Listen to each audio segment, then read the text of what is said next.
Dice el Evangelio de Mateo, el capítulo 6, verso 9 y 10, dice de esta manera: vosotros pues oraréis así: Padre nuestro que estás en los cielos, santificado sea tu nombre. Verso 10: venga tu reino, hágase tu voluntad como en el cielo, así también en la tierra. Por favor, diga conmigo: hágase tu voluntad como en el cielo, así también en la tierra. Padre, oramos en este momento para pedir tu bendición, que tu Espíritu Santo dirija nuestras palabras, que tu Espíritu Santo nos enseñe de tu palabra. Queremos conocerte más, queremos que nuestra fe aumente a través del conocimiento de tu palabra, porque tu palabra dice que la fe viene por el oír, y el oír de la palabra de Dios. Danos oídos espirituales para oírte, ojos para verte y corazón para entenderte. Te damos las gracias por la vida de cada persona aquí en este momento, por cada familia, por cada salvación, cada sanidad, cada milagro. Recibe la gloria y la honra siempre, son solamente tuyas, pero queremos, Señor, oírte y poderte ver en el nombre que es sobre todo nombre, en el nombre de Jesús. Y los que creen conmigo dicen amén una vez más. ¿Cuántos de ustedes entienden por lo que es voluntad de Dios? Hemos hablado en este lugar muchas veces, de muchas maneras, de a qué se refiere lo que la Biblia llama voluntad de Dios. ¿Cuántos de ustedes están interesados en saber cuál es la voluntad de Dios para su vida, para su familia? Quiero decirle algo: las cosas que voy a decir en un momento, o lo que voy a compartir hoy, puede ofender la mente de algunos de los que están acá. ¿Y por qué les ofendería escuchar lo que voy a enseñar o compartir? Por falta de conocimiento. Cuando usted no conoce algo, la tendencia del ser humano cuando no conocemos algo es juzgar aquello que no conocemos. Por eso la Biblia nos enseña que uno de los grandes enemigos del ser humano es la ignorancia. Cuando usted no conoce algo, usted no debe de juzgar de eso algo, sino primero conocerlo para poder decir: ¿es verdad? ¿No es verdad? La fe en Dios se basa en conocimiento. Nadie puede creer en aquello que no conoce. No existe tal cosa como tener fe en Dios y no conocer nada de las cosas de Dios. ¿Está usted conmigo? La palabra voluntad en la Biblia significa deseos, significa propósito, significa decisiones. Quiere decir los planes que Dios hizo para todos nosotros y por supuesto para Él mismo. Entonces Jesucristo está enseñando a sus discípulos acerca de orar.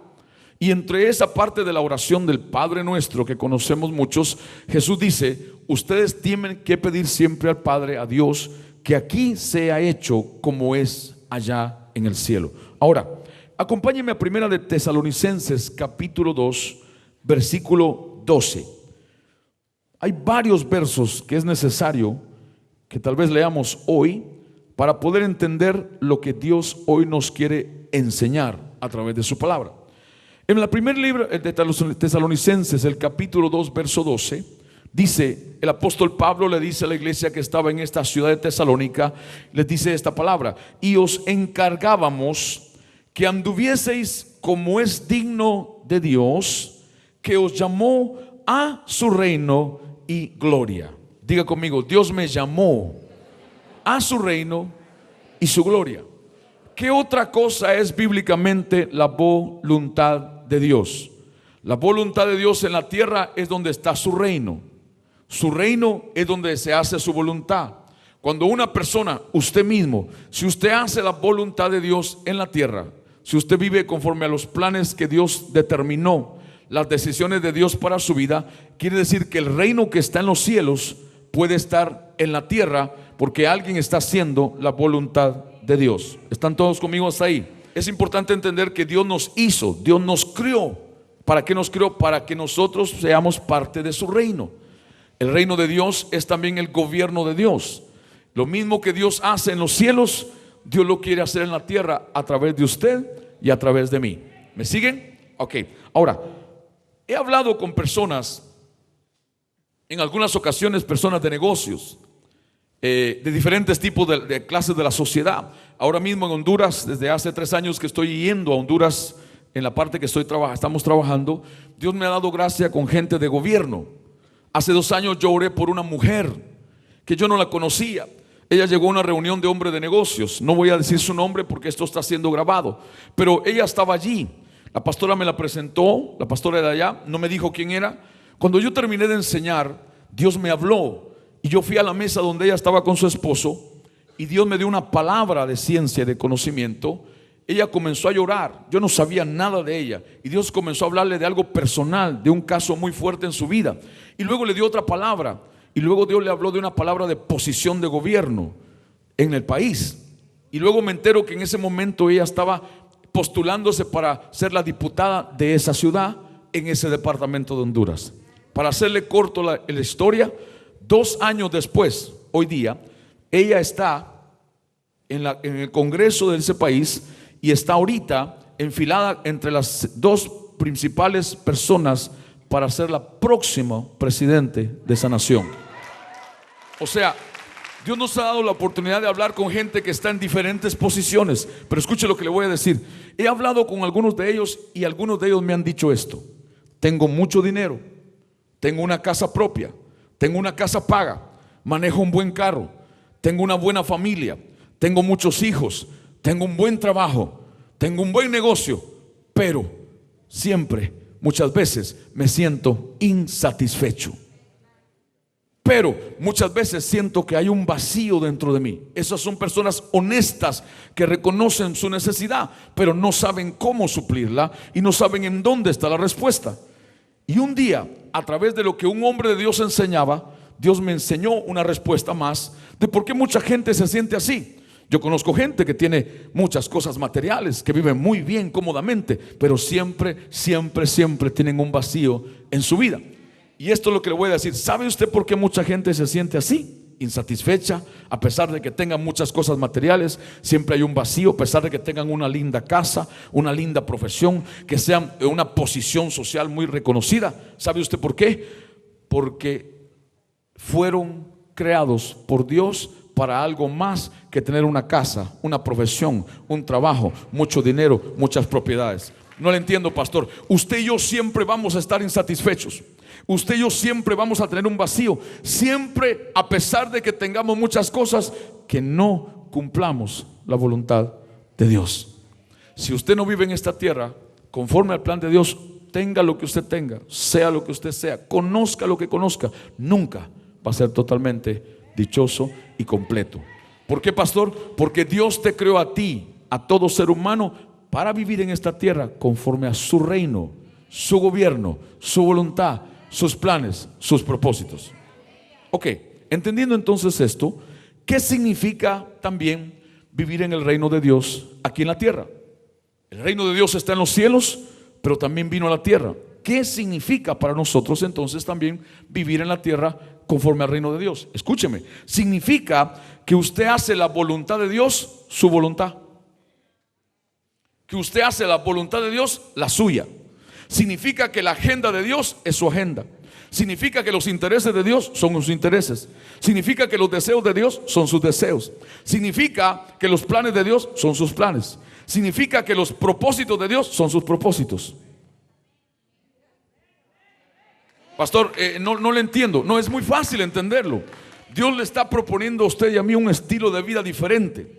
O vives conforme a tus ideas, o vives conforme a las ideas de Dios. O llevas tu vida como tú la quieres vivir, creyendo que nadie te puede decir cómo vivirla, mucho menos Dios. O crees que hay un Dios supremo que te dio la vida y que Él quiere que vivas de una manera diferente. ¿Están conmigo? ¿Qué otra cosa significa vivir en el reino de Dios en esta tierra? Significa poner a Dios primero en cada área de nuestro ser. ¿Me ayuda usted esta tarde a hablarle al hermano que está a su lado o a la persona que está a su lado? ¿No le da miedo decirle: Dios jamás será segundo, mucho menos último? Dios no existe para ser segundo. Dios no existe para ser último. El día que usted ponga a Dios último, usted no tiene Dios. Tendrá otro Dios, pero no el Dios que habla la Biblia. Porque Dios en la existencia de la eternidad no puede ser segundo, no puede ser tercero, no puede ser cuarto. Si no es primero, no hay Dios. ¿Están en serio ustedes hoy? Mire cómo Jesús lo dijo de otra manera. Mateo 6:33. En el mismo capítulo 6 de Mateo que estamos viendo, Jesucristo Vuelva usted por favor conmigo al Evangelio de Mateo, el capítulo 6. Mire cómo Jesús lo dijo. Había un grupo de personas preocupadas que iban a comer, que iban a vestir, cómo iban a calzarse, cómo iban a comprar, y entre ellos estaban también parte de sus discípulos. Y Jesús les da esta palabra. Les dijo: más buscad primeramente el trabajo, la profesión, la carrera, el dinero, el negocio, la ropa, la comida. ¿Más buscad qué? ¿El reino qué? ¿Y qué es el reino de Dios? Dijimos también su voluntad. ¿Qué otra cosa es el reino de Dios? Su gobierno. ¿Qué otra cosa es el reino de Dios? Los planes que Dios tiene para usted aquí en la tierra. Están esta tarde acá. ¿Qué otra cosa es el reino de Dios? Que Dios sea primero para tu vida. Que su voluntad sea tu voluntad. Que ya no sea tu agenda primero, sino la agenda de Dios. Ahora dice, mire, Jesús dice: mas buscad primeramente el reino de Dios y su justicia. ¿Y qué dice después? ¿Cuántas cosas? ¿Cuántas cosas son todas? ¿Será todo la casa? ¿Será todo el trabajo? ¿Será todo la ropa? ¿Será todo la comida? ¿Será todo el dinero? ¿Será todo tener carro? Entonces escúcheme lo que le voy a decir, porque quiero que usted rompa en su mente esa mentalidad religiosa engañosa. Jamás Dios dijo que era malo tener cosas. Si hubiese sido malo tener cosas materiales, Dios no hubiera dicho esta palabra, sino que Dios hubiera dicho: qué malo es tener cosas. Jamás Dios dijo que es malo que tengas una casa, un carro. Jamás Dios dijo que es malo que tengas buena ropa o comas bien. Jamás. ¿Cuál es el problema? Es cómo lo tienes. ¿En qué lugar de tu vida están las cosas materiales? Está el carro, está el trabajo, está el negocio, está el dinero. ¿Cómo así, pastor? Jesús dijo: primero el reino y después las cosas. Pero muchas personas hemos vivido, y algunos todavía viven, primero las cosas, después Dios o de la familia, y de último Dios, si hay Dios. No hay Dios. Ese es el principio de Dios. Si Dios no es el primero, no hay cosas según Dios. Ahora, pastor, entonces, ¿cómo la gente en el mundo tiene cosas sin creer en Dios? A su manera. Pero las cosas que se adquieren a su manera no son perdurables, no son permanentes, traen dolor, rompen familias, producen divorcio. ¿Cuántos hombres no han dejado su familia por un negocio? ¿Cuántos hombres son millonarios a cuenta de su familia? ¿Cuántos hombres son grandes empresarios a cuenta del sufrimiento de sus hijos y su esposa? ¿A qué precio? ¿A qué costo? Ese no es el plan de Dios. Dios dice: yo estoy de acuerdo y quiero que tú tengas todas las cosas, pero yo soy primero en tu vida. ¿Están acá? Algunos están bien serios hoy. No sé si tuvieron un problema en la mañana y no lo resolvieron, pero se puede resolver en Cristo Jesús. El único problema que no se puede resolver es morirse sin Cristo. Pero mientras usted está vivo, se puede resolver. Dígale al que está a su lado: todo es posible en Dios. Ahora escuche lo que le voy a decir. Hoy vamos a tratar un tópico muy interesante e importante para Dios, y no voy a alargarme porque el tiempo no nos va a dar para enseñar esto, que es profundo y sencillo a la vez. Hay algo en la Biblia, hay un principio de la voluntad de Dios acerca de lo que usted pone primero, determina el resto de lo que a usted le queda. Si Dios es primero, Él garantiza el resto de las cosas. Si Dios no es primero, ¿quién garantiza el resto de las cosas? Hay prioridades. ¿Cuántos entienden lo que es una prioridad? Una prioridad es aquello que para usted es un valor, que usted hace lo que sea por cumplirlo primero. Nosotros, la gente que cree en Dios, no podemos vivir nuestra vida sin prioridades, porque el que no tiene prioridades no vive por fe, mucho menos en la voluntad de Dios. ¿Cuál debe de ser para un cristiano, un creyente en Dios, uno que tiene su fe en Dios, su primera prioridad? Dios.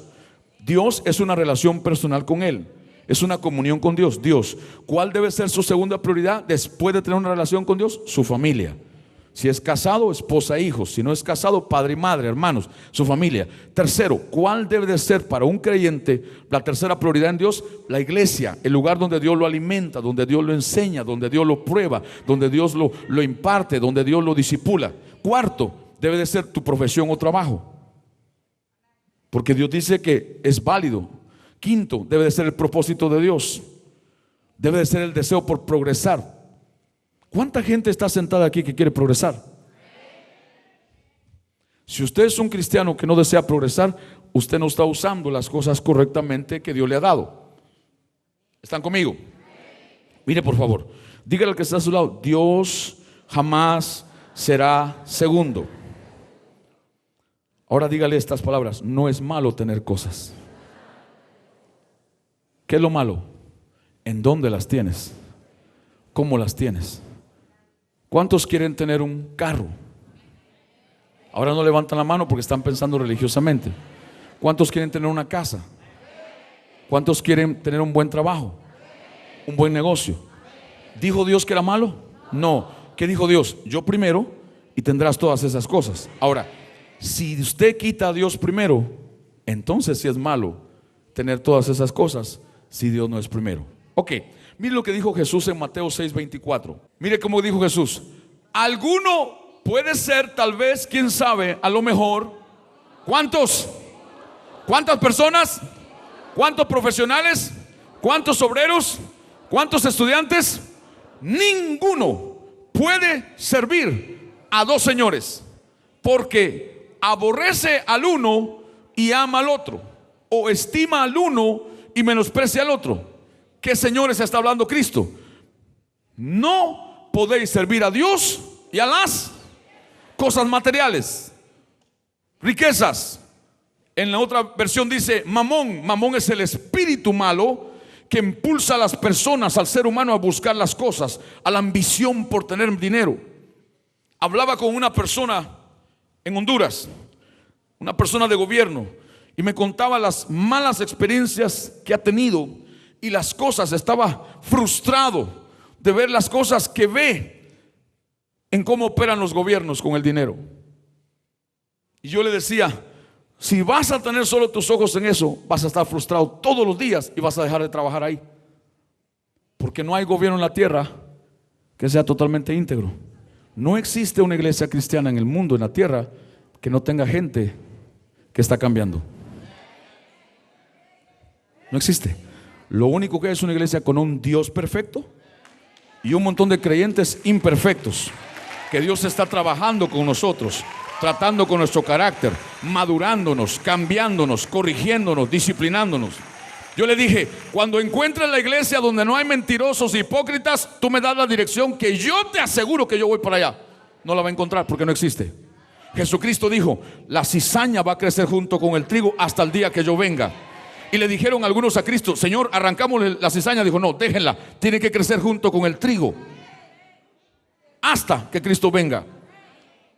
No todo lo que vemos aquí es perfecto. Yo no soy perfecto, yo tengo defectos igual que usted. Pastor, entonces ¿cómo decimos cristianos? ¿Y qué estamos haciendo? Porque la gloria del Dios que predicamos es cuando se mete a la vida de un hombre imperfecto, de una mujer imperfecta, porque le da lugar y comienza a formar un carácter y comienza a llevar de proceso en proceso, y aquella mujer chismosa se comienza a convertir en una mujer virtuosa.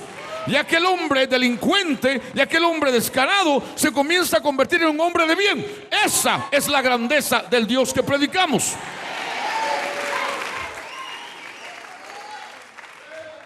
No busque perfección en la iglesia, porque nunca la va a encontrar. No ponga sus ojos en la gente que estamos en la iglesia, porque siempre vamos a fallarle a Dios. Ponga sus ojos en Cristo, ponga sus ojos en Dios, ponga sus ojos en el Espíritu de Dios. De la misma manera por la cual Dios tiene que ser primero siempre en tu vida. No tu mujer, no tu esposo, no tus hijos, no tu pastor. Dios. Porque va a llegar un momento que cuando la gente pone sus ojos y expectativa en las personas, Dios puede permitir una prueba para que tu corazón se tambalee y te acuerdes que solo hay uno que es perfecto. ¿Están acá? Diga usted conmigo: yo soy libre para hacer la voluntad de Dios y para tener en esta tierra todas las cosas que Dios dice en su palabra que yo puedo tener. ¿Cuántos creen eso? Hasta suegra puedes tener. Es broma, es broma, es broma, es broma. Amamos a las suegras. ¿Amén o no? Algunas de ustedes van a hacer, así que más vale que siembren. ¿Cuál es entonces el problema cuando se tiene algo material en la tierra, casa, carro, trabajo, negocio? ¿Cuál es para Dios el problema o para nosotros el problema? El lugar que ocupan en tu vida y en tu corazón, el tiempo que toman de tu tiempo para cuidar esas cosas. Yo conozco personas que viven para el carro y no el carro vive para ellos. Conozco personas que viven para su casa y no la casa para ellos. O sea, Cristo va a venir y ellos van a conservar una casa linda, hermosa, y ni cuenta se van a dar que Cristo vino. El carro les va a durar 30 años, lo mantuvieron perfecto, jamás lo descuidaron, pero perdieron una familia o la posibilidad de conocer a Cristo. Todas las cosas Dios te las da para que te sirvan a ti, no para que tú le sirvas a las cosas. Usted sabe lo grande y lo maravilloso que se siente de lo que Dios te da, darle a otros. Mire, yo hoy le voy a presentar el próximo domingo los casos con los que estamos trabajando en Honduras. Yo tenía en mis brazos a antier a una niña de 3 años recién cumplidos, que empezó a caminar apenas, porque nació de una madre desnutrida, lo de la luz desnutrida, nació desnutrida, no tenía músculo, no tenía grasa en su cuerpo, no había más que pura agua y de vez en cuando masa para comer. Y Pastora Soraya se metió donde la covacha, la choza que estaba esa familia, la sacó de ahí, pusimos dinero, empezamos a alimentarla, buscamos médicos, ella buscó doctores, le curaron su cuerpo y por primera vez en 3 años esa niña está caminando, 3 años. Por falta de comida, por falta de alimento. Y qué maravilloso y qué gozoso se siente agarrar de lo que Dios le da a uno para ponerlo en otros. Porque ya aprendimos cómo es la voluntad de Dios, que todo lo que Dios nos da tiene que ver con otros, porque esa es su voluntad. Esa es su voluntad. Conozco gente que tiene mucho, pero mucho, porque siempre son dadores para el reino. Y Dios no tiene problema con darte a ti, siempre y cuando sea conforme a su voluntad. Dios no va a decir algo, ni va a hacer algo que vaya contra su voluntad, jamás. Dios no va a decir algo contra su palabra, ni él mismo va a hacer algo contra su palabra. ¿Está conmigo? Génesis 4, verso 1. Dice así: conoció Adán a su mujer Eva, la cual concibió y dio a luz a Caín, y dijo: por voluntad de Jehová he adquirido varón. ¿Por voluntad de quién? Mire lo que estamos sucediendo acá. Adán está diciendo, en otras palabras, que es el deseo, el propósito, el plan para él y su mujer de que este hijo naciese, o estos hijos nacieran, porque hubieron 2. ¿Está conmigo? Concibió o conoció es la palabra de intimidad total. La palabra concibió es tener intimidad sexual en el matrimonio, emocional, física, espiritual, completa.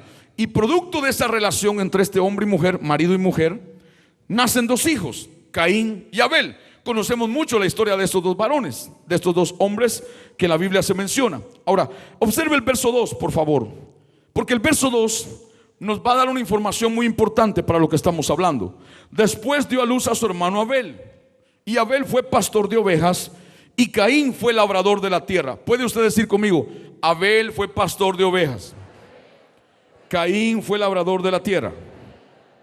Observe acá, la Biblia describe a lo que estos 2 hijos del mismo padre, la misma madre, nacieron en la misma casa, se dedicaban.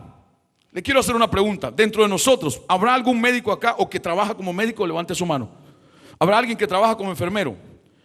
Levante la mano, no le dé pena. ¿Habrá alguien que trabaja como mecánico? ¿Habrá alguien que trabaja como en ventas? ¿Sabe lo que es vender, verdad? Oye, usted me está preocupando. Yo pensaba que aquí había gente que trabajaba. ¿Habrá alguien aquí que trabaja en construcción? Levante la mano. Ok. ¿Habrá alguien aquí que trabaja en costurería o sastrería? ¿Cómo se dice? Costura, confecciones. Levante la mano, no le dé vergüenza, no le voy a pedir nada. Levante la mano. ¿Habrá alguien aquí que trabaja en un banco? Híjole, nos hace falta banqueros. Allá atrás hay alguien. Levante la mano, no le voy a pedir nada. ¿Habrá alguien aquí que trabaja vendiendo comida? Restaurante, venta de comida. Ok. ¿Habrá alguien aquí que trabaja como... ¿Qué digo? Porque ya dije varias y no hay. ¿Qué más? No, es que eso no es lo que quiero decir. ¿Habrá alguien que trabaja en venta? Ya dije, ¿verdad? Ok. ¿Alguien que trabaja en... ¿Qué más puedo decir? Mecánica de carros. Yo pensaba que estaba en una iglesia que la gente trabajaba. Ok, hay alguien que trabaja limpiando casas. Limpiando casas. Wow. Hay alguien que vive de lo que tiene en el banco. Habrá electricistas que trabajan como electricista. Ingeniero de computadoras. Levante su mano. Gracias. Técnicos de computación, técnicos de refrigeración, de aire acondicionado, DirecTV, Comcast. Plomero. Habrá alguien que es un pistolero que trabaje. No sé qué preguntar, ya no se me ocurre nada. Se me acabaron el repertorio. Yo pensaba que iba a estar llena la iglesia de gente que trabajaba. Señor, me equivoqué de iglesia hoy, perdóname. Parece que vine cansado de Honduras. Ok, fácil. ¿Cuántos trabajan en algo? Pues levante la mano. Ni le pregunto en qué trabaja porque no sé. Mire, ¿por qué le hice esta pregunta? Se da cuenta que los que son de este lugar venimos a la misma casa espiritual, estamos bajo la misma cobertura, pero todos se dedican a algo diferente para producir su economía. ¿Cómo así, pastor? Caín se dedicaba a labrar la tierra. De eso era la economía para su subsistencia. Abel era pastor de ovejas. De esa era su economía para su trabajo, su labor. ¿Está usted conmigo? No se quede. Juan capítulo 14, verso 1 al 3. Por favor, el Evangelio de Juan, el capítulo 14, verso 1 al 3. Mire, por favor, mire lo que dice Jesús en Juan capítulo 14. No se turbe vuestro corazón, creéis en Dios, creed también en mí. Verso 2. En la casa de mi Padre. ¿En la casa de quién? Con P mayúscula, Dios. Muchas moradas hay. ¿Cuántas? ¿Cuántas? Si así no fuera, yo lo hubiera dicho. Observe lo que está diciendo Cristo. Hoy voy, pues a preparar lugar para vosotros. Verso 3. Y si me fuere y os prepararé el lugar, vendré otra vez y os tomaré a mí mismo, para que donde yo estoy, vosotros también estéis. Ojo acá, la palabra moradas es la palabra griega mone, M-O-N-E, mone o money en inglés. Escuche, es la palabra que quiere decir morada, mansión, el lugar de acción. No lo voy a poner en la pantalla. Es la palabra griega que significa, escúcheme por favor, permanecer o perseverar. Su raíz viene de una palabra griega que significa economía. Economía. Pastor, no le entiendo. Jesús está diciendo: mi Padre tiene muchas economías y yo voy a preparar lugar para ustedes.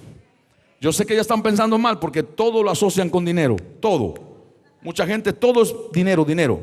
Espérese, déjese enseñar. ¿Cómo así, pastor? No le entiendo nada de lo que me está diciendo, pero despiértese para entender, porque dormido no entiende. Diga conmigo: en el cielo Dios tiene diferentes economías. Volvamos a Génesis capítulo 4. ¿Qué dijo Dios que se dedicaba a Caín?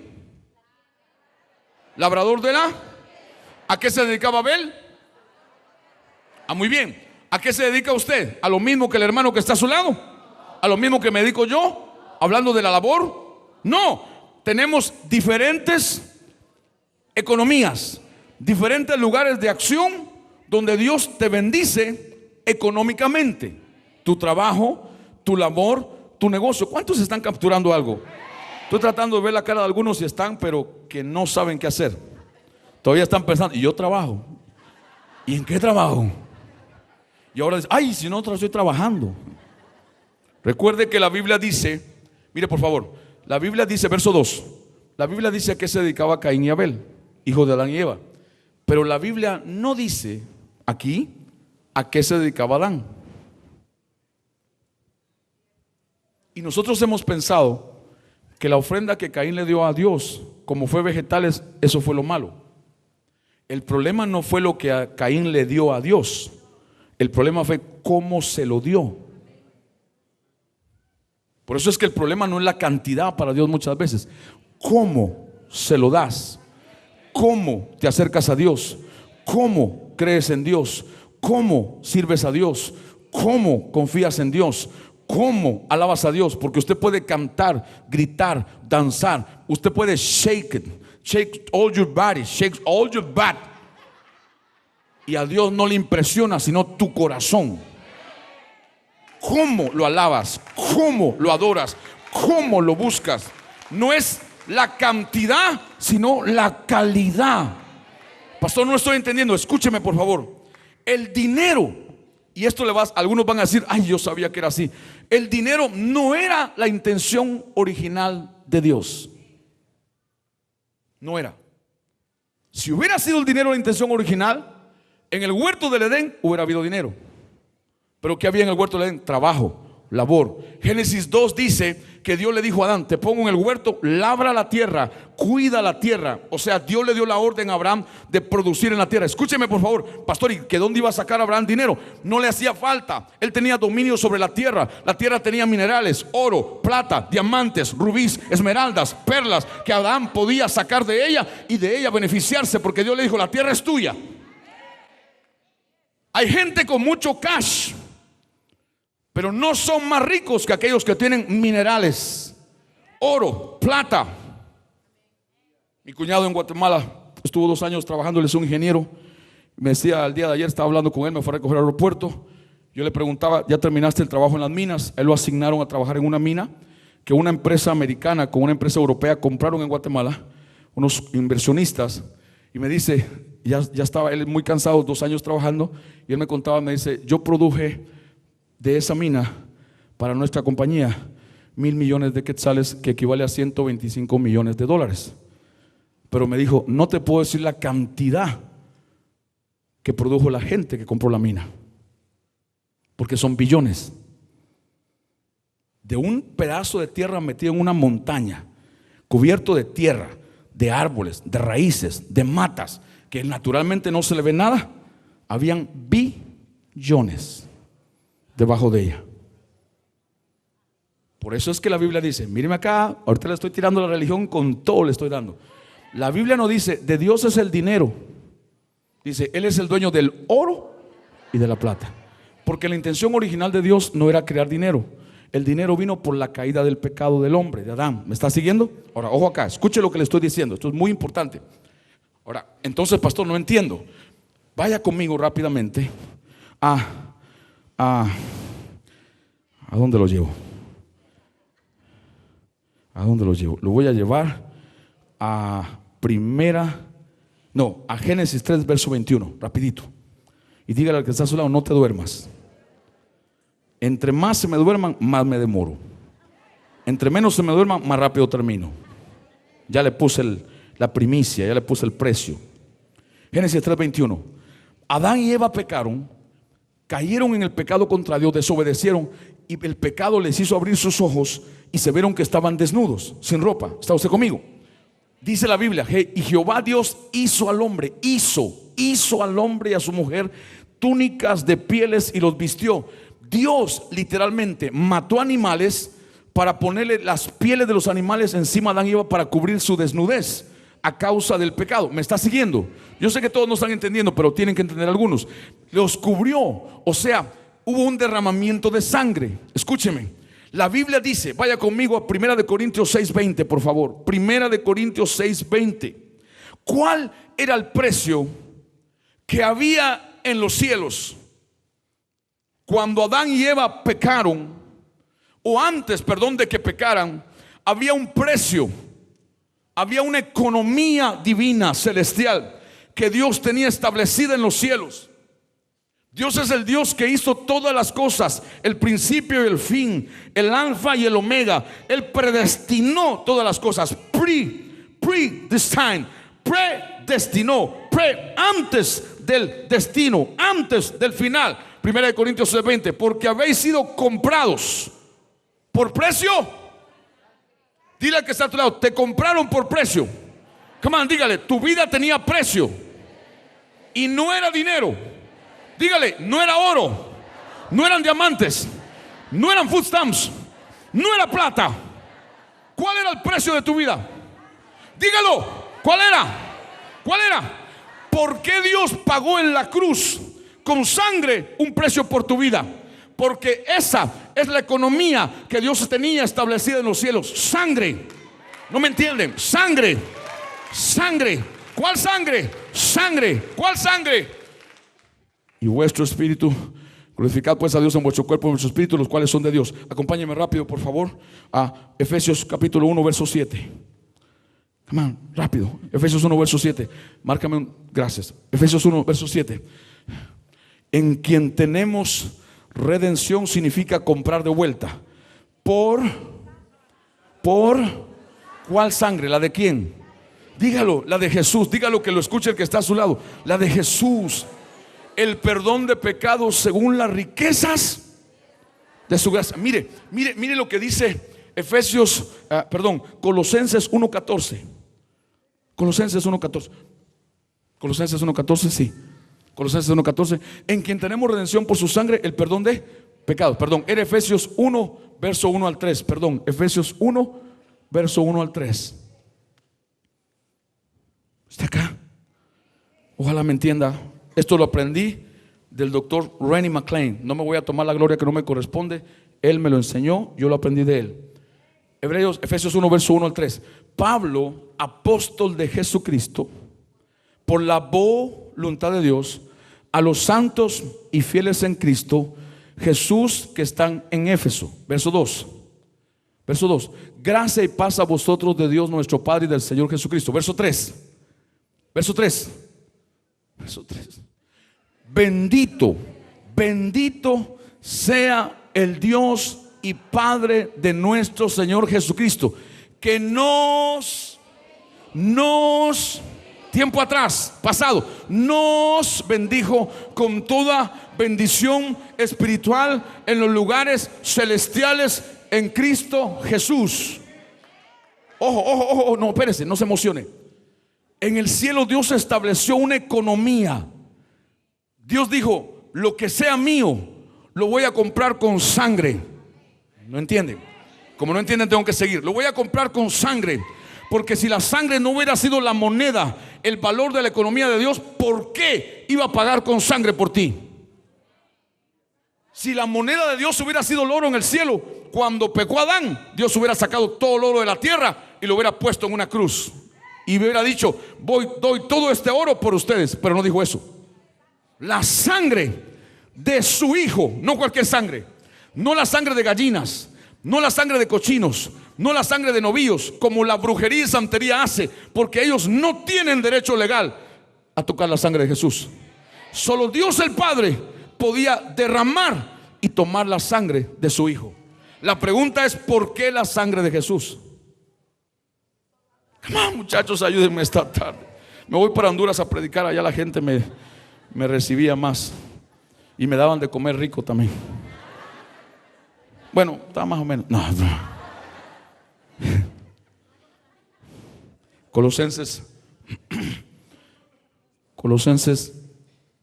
capítulo 1, verso 14 y 15. ¿Por qué la sangre de Jesús? En quien tenemos redención por su sangre, perdón, pecado. Verso 15. Verso 15. Él es la imagen del Dios invisible. Aquí está. El primogénito de toda creación. Verso 16. Verso 16. Porque en Él, ¿quién Él? Cristo. Fueron creadas algunas cosas. ¿Qué son todas las cosas? No, ¿qué son todas? No, dígame, ¿qué son todas? Dígame cosas.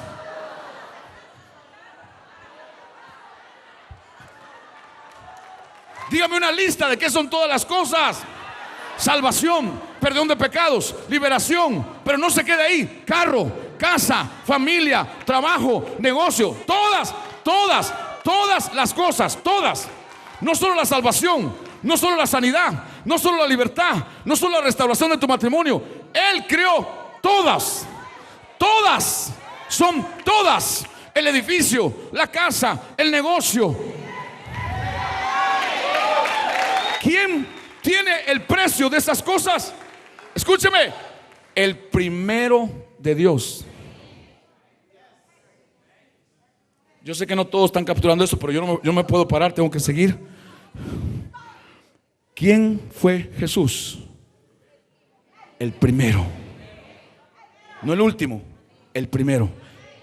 Pero por la gracia de Dios, cuando Cristo murió y resucitó, el amor de Dios, que es perfecto, y dijo: los amo a pesar de cómo son. Dios dijo: los voy a poner primero y lo voy a poner último. Pero después de ser primero, si Jesús es primero en tu vida, Él garantiza el final. Si Jesús no es primero, no esperes final con Cristo. Ahora, ojo acá, ojo acá. Jesús es la ofrenda de Dios, la primera ofrenda. Jesús es el diezmo de Dios. Jesús es la primicia de Dios. Por eso le llama a Él el primogénito de todos. Es nuestro hermano mayor. Amén, ¿me siguen? Jesús dijo: yo me voy a garantizar una familia poniendo lo mejor que tengo primero. Y lo primero va a determinar el resto de hijos que voy a tener.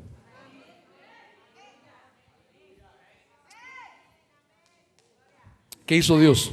¿Qué hizo Dios? Escúcheme. Dios sacó de su propia economía la que tenía en ese momento, sangre, y pagó el precio por lo que se había echado a perder para comprarlo de vuelta. Ok, entonces ya entendiendo eso, ahora sí puedo seguir. Vaya conmigo a Génesis capítulo 4, de vuelta, verso 3 en adelante. Dígale que está solo: despiértate. Gracias, vamos bien, vamos bien, vamos bien. Ay, ya sé por qué no vinieron. Ahora me cayó la revelación. Aleluya.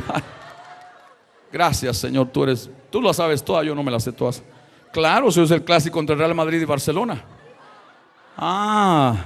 Y hasta mujeres no vinieron por el clásico. Ya me las chequeé.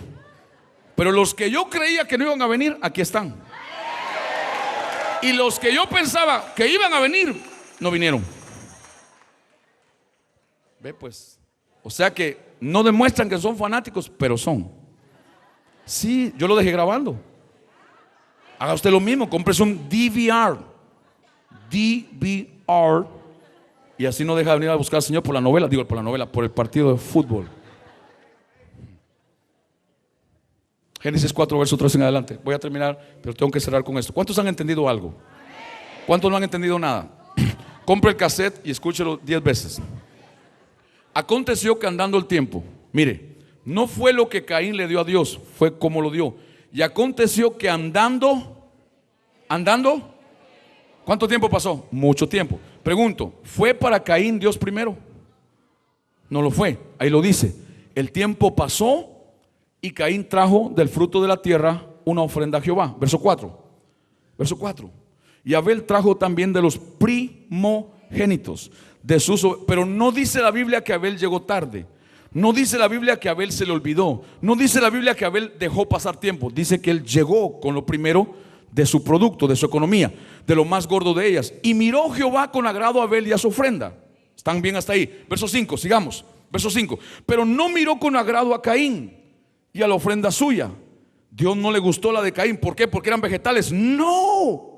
Y se ensañó Caín en gran manera y decayó su semblante. Verso que sigue, sigamos leyendo, por favor. Entonces Jehová dijo a Caín: ¿por qué te has enojado? ¿Y por qué ha decaído tu semblante? Verso que sigue. Si bien hicieres, o sea, había hecho mal. Si Dios le dice que si hiciera bien es porque había hecho mal. Si bien hicieres, no serás enaltecido. Y si no hicieres bien, el pecado está a la puerta. Con todo esto a ti será tu deseo y tú te enseñorearás de él. Verso 8.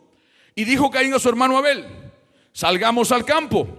Y aconteció que estando ellos en el campo, Caín se levantó contra su hermano Abel y lo mató. El primer asesinato en la tierra de una familia. Verso 9. Despiértese. Y Jehová dijo a Caín: ¿dónde está Jehová? Dios le dijo a Caín: ¿dónde está Abel tu hermano? Y él respondió: no sé. ¿Soy acaso el chaperón de mi hermano o el guarda de mi hermano? Verso 10. Y él dijo: ¿qué has hecho? Ojo acá, ojo a esto. La voz de la sangre de tu hermano clama a mí. ¿Qué fue lo que hizo que Dios oyera que Abel ya no estaba vivo? Porque el precio, la economía que Dios tenía establecida en la eternidad para pagar las cosas de él era sangre. Y Dios dijo: esa sangre está hablando. Vaya conmigo a Hebreos capítulo 12. Dice: a Jesús, el mediador del nuevo pacto, y a la sangre rociada, que habla mejor. La de Abel habla, pero la de Jesús habla mejor, porque la de Abel solo hablaba de él, pero la de Cristo habla de ti, de tu familia, de mí, del pecador, del borracho, del homosexual, del drogadicto, del brujo, del mentiroso, del hipócrita. La de Jesús habla de toda la humanidad. Escucha, habla mejor que la de Abel. ¿Está usted conmigo? Verso 25. Mirad que no desechéis. ¿A quién? Pero ¿qué es lo que hablaba del que hablaba? La sangre, el precio. Porque si no escaparon aquellos que desechaban al que los amonestaba en la tierra, mucho menos nosotros, si desecharemos al que amonesta desde los cielos. Diga conmigo: la sangre es el precio de Dios para comprar lo que a Él le pertenece. Ahora paremos ahí, quiero que me miren. Entonces, ¿qué fue lo que a Dios no le gustó de la ofrenda de Abel? Que no hablaba nada. Los vegetales no hablaban porque no tenían sangre.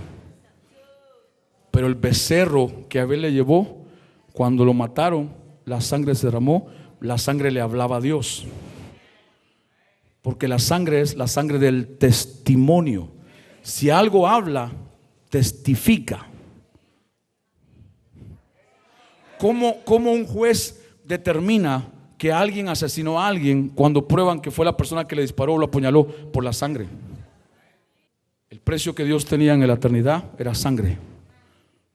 En el Antiguo Testamento, como Cristo no había venido físicamente, Dios derramaba sangre de ciertos animales, no de todos. Cuando Jesús vino y derramó la suya, no más. Es solo la sangre de Cristo hasta el día de hoy. Por eso el diablo le tiene terror, pánico a esa sangre, al que la cree, al que la entiende, al que sabe por cuál fue derramada, al que sabe que es el precio por el cual te compraron. Dios no pagó pesos por ti, Dios no pagó dólares por ti, Dios no pagó esmeraldas por ti, Dios no pagó con diamantes por ti. Dios pagó con la sangre del primero, del mayor, del primogénito de Dios. Por eso es que Dios, escucha, ahora aquí está, con esto cierro. Conclusión: pastor, no entiendo nada. ¿Por qué con sangre de su Hijo Jesús? Porque lo primero para Dios determina el resto.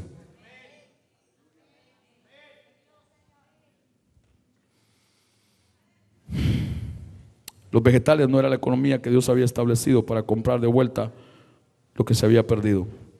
Era la sangre. Era la sangre. La Biblia dice en Apocalipsis, acompáñame allí y leamos una cita más para enojar más todavía el que está enojado. Apocalipsis capítulo 13, verso número 8. Apocalipsis capítulo 13, verso número 8. Voy a empezar a orar fuerte porque Dios levante de otras áreas de trabajo en esta iglesia, para que cuando vuelva a preguntar de aquí a un año, todas las cosas que mencione, hay alguno por lo menos.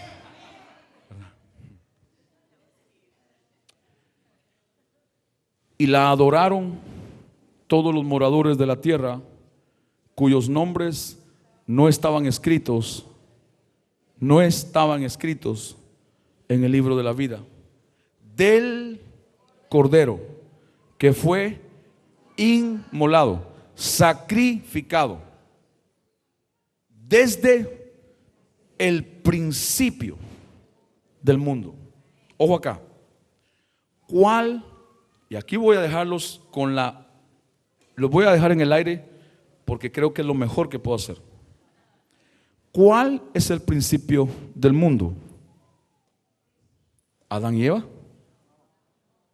Había antes de Adán y Eva un mundo. Había un principio antes de Adán y Eva. Hubo una guerra en los cielos entre Satanás y ciertos ángeles que los siguieron contra Dios y sus ángeles.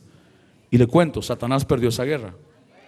Y como consecuencia de su derrota, no podía vivir más donde Dios vivía. Y Dios los sacó.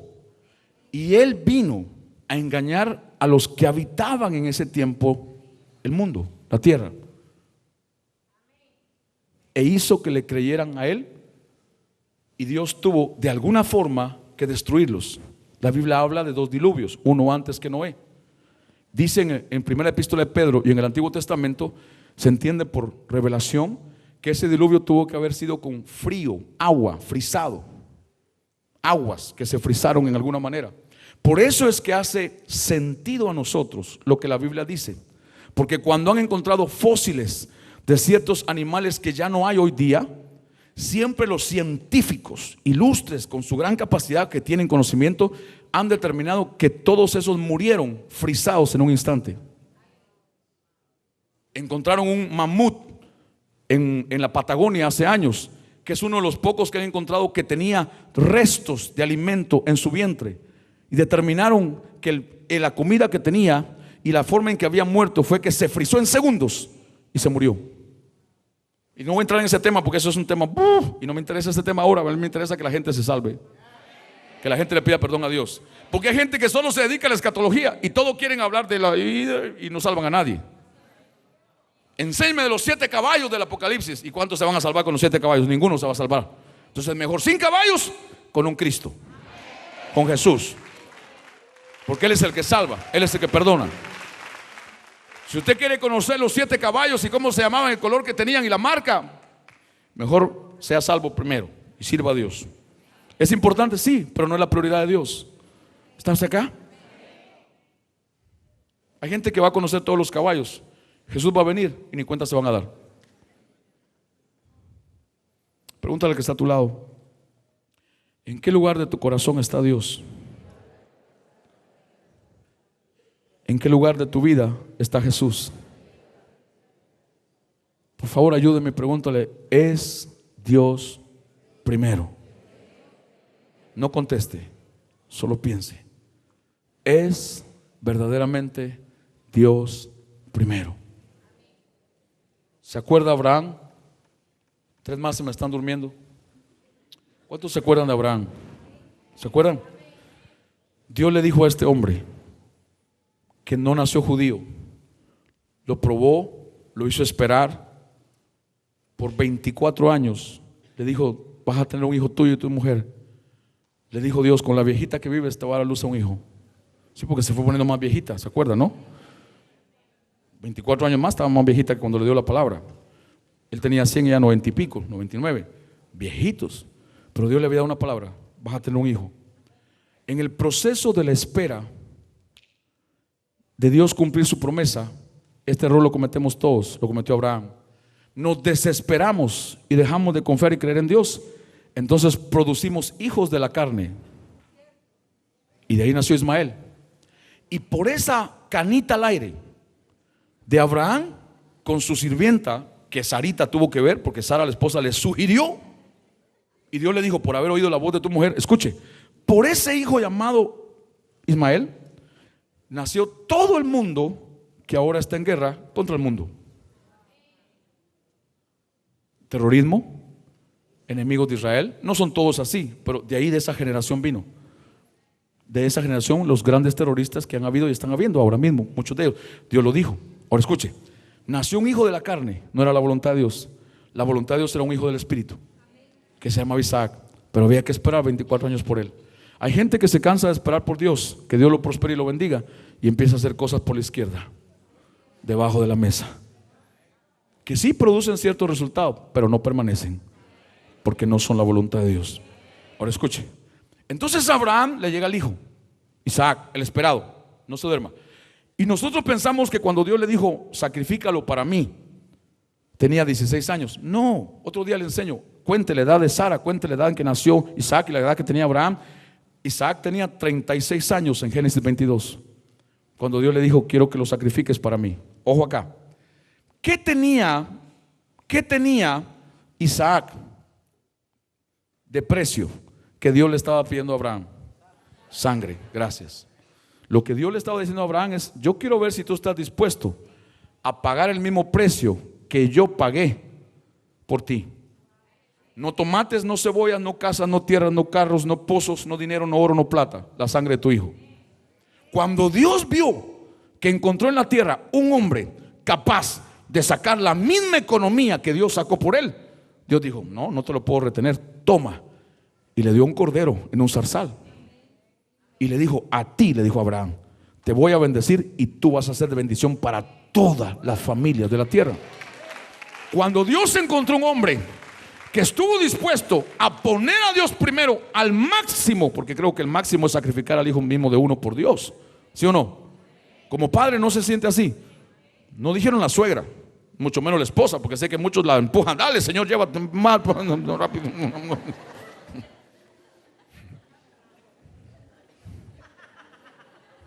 Se le entregan rápido. Hermana, míreme así, diga, sí, pastor, usted tiene razón, diga, sí, apóyeme. Pero aquí no hay de esos hombres, ninguno, ni mujeres tampoco. Escúcheme, cuando Dios bendijo tanto a un hombre antes de que llegara el rey, ¿cómo se llama? Salomón, lo bendijo sin límites. Abraham, cuando encontró que estaba dispuesto a darle lo primero que él tenía, su hijo Isaac. Si tú pones primero a Dios siempre, todo lo que a ti te quede, Dios responde por eso. Yo vengo a decirte esta tarde, todo lo que te quería decir, con todas las cosas que te dije, no pongas más nada ni más nadie antes que Dios. Dios es celoso, no egoísta, celoso, no celoso destructivo, santo. Celo santo. Jamás Dios va a aceptar que tú le des el segundo lugar. Pastor, y si yo lo pongo en segundo, ¿qué hace? Se va. Porque Él no es Dios de segundo lugar. Él no es Dios de segundo, tercero, cuarto. O es primero o no es tu Dios. ¿Estás acá? Ahora es una decisión de fe, no emocional.